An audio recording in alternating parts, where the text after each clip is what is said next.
But we do have to say, the card is slightly different to what we saw in Power, so only time will tell. But this was someone who I mentioned may be coming back to Powerball 4 Force, who we know from the very first episode of Power, and she may be someone who Tommy now starts to work with. But Liliana wasn't the only person we saw Tommy working with in episode 2. We also saw him meeting Diamond for the first time, where they were doing drops for Rojas to save Jenard, and let's just say, Tommy doesn't take kidnapping so well.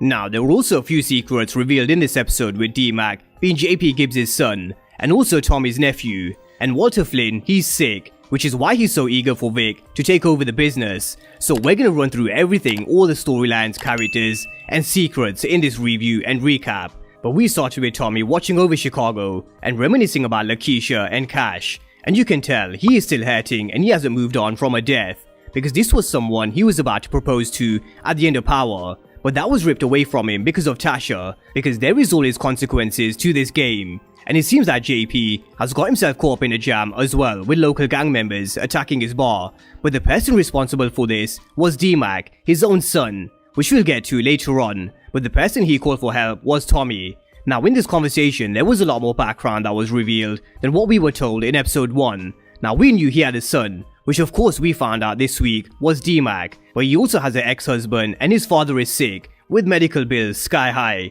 And with Tommy being Tommy, he will always be there for family. As long as you're loyal to him and you're not a snitch, Tommy will definitely be there for JP. But Tommy needed to make some money, and before he got to Diamonds, he stopped off to this place, which he eventually bought out at the end of the episode. Now this was also where he bumped into someone he knows, and that was Liliana. And for those who forgot who Liliana was, she was in the very first episode of Power. She was a career chick that got slashed, and where Tommy wanted to ice the chick, Ghost kept her alive, because that's just what Ghost did, and he moved her into one of the cash houses, but we never heard or saw anything from her after. And we'll come back to Liliana and Tommy later on, because then we found Tommy connecting with Diamond at his barbershop. But before we get to Tommy and Diamond, this is where we saw the conflict between the two brothers, because they definitely have a different way of doing things, and Diamond doesn't want these kids, because if they pull the trigger, then the blowback would be 13 others ending up dying. And as it is, Chicago was full of cops, because there were 37 shootings just in the last week, hence why we could hear the sirens in the background throughout this episode.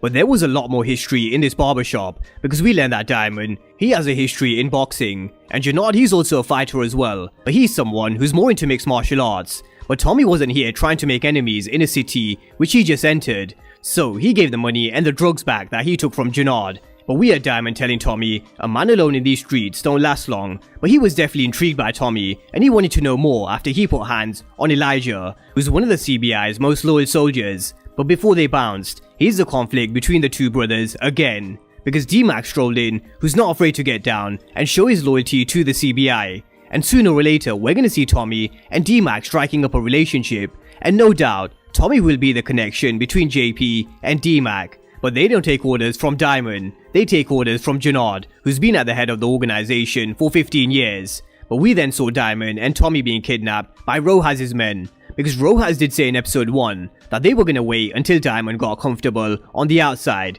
and that's when they were gonna make their move. And it's because Diamond was the one who put him in the wheelchair while he was inside. That's because he was trying to get at Jenard and take some of CBI business, and Diamond is someone who is always out there to protect Jenard, and he also seems like he's loyal to those who are loyal to him. But even though Tommy wasn't a part of this bullshit that Diamond got himself into, he made himself a part of it, and they had to move Rojas' weight and deliver rape packages and collect the money for him. But after they threatened to kill Tommy either way, we all knew how this was gonna end for both of them. But as we moved with Diamond and Tommy, we saw them bond, and we also learned who Tommy's 3 enemies are. That was Rojas' people that he just pissed off, Vic from episode 1, and Liliana was the 3rd.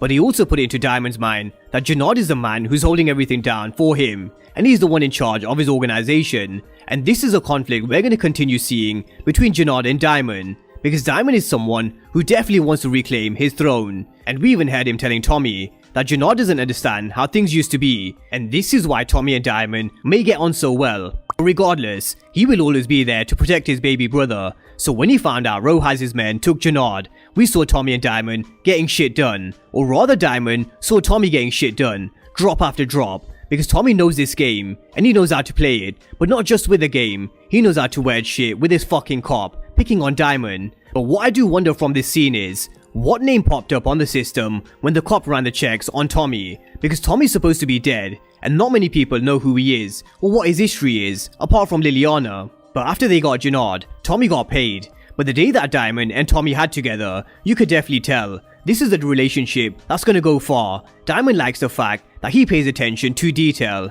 For example, how he clocked his real name, how he has his head on a constant swivel, and the way he handled himself. But he's also clocking Diamond City, and he's a free agent, so let's see what happens. But just finishing off this little plot, there was no way Tommy was gonna let Rojas' men kidnap him and get away with it, so he savagely blew them up and showed the CBI what he's capable of, which will probably have more blowback from Rojas' people.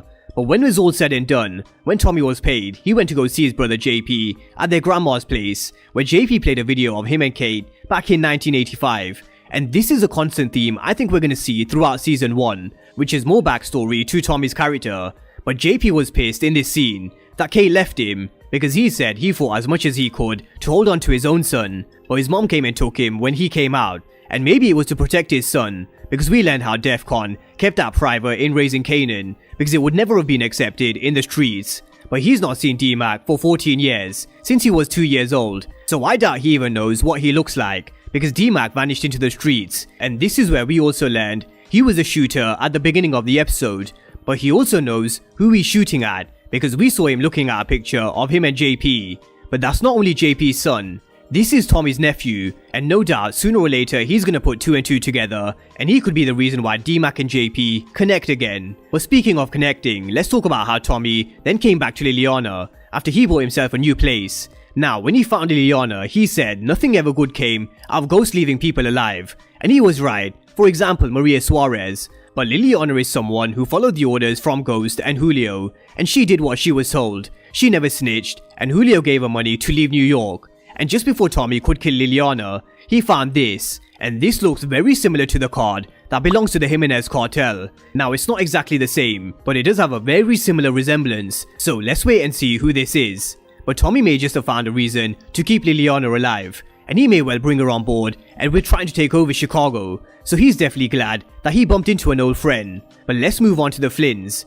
Now, we know that Vic and Claude's mom passed away, and it looks like Walter Flynn has a very similar sickness, and he's too stubborn to go to the doctor, even though they're chasing him, asking him to do some more checks. And this is why he's pushing Vic to take over as the head of the organization. But Walter Flynn, he also has a boss, someone else who's calling the shots from Ireland, but Vic needs to learn to do it his way, because that's the way his boss in Ireland wants him to do it. But the way Walter has it at this moment is Vic running the streets and Claude doing the books. But she wants more, and you can tell, because she wants them to expand into a new market with a new drug, which of course, Walter was never going to go for. So I do think we could see a rebel on our hands sooner or later with Claude. Now, Vic's problem is, he's in love with Gloria, and even though she admires his loyalty, that's his problem. He will always be loyal to his father's business, which is why she shuts him out, and instead, she moves towards Tommy. But we've got Vic looking on, and moving in on his girl, and now Tommy's definitely ruffled some more feathers with Vic. So I'm sure we can expect Tommy and Vic coming head to head at some point.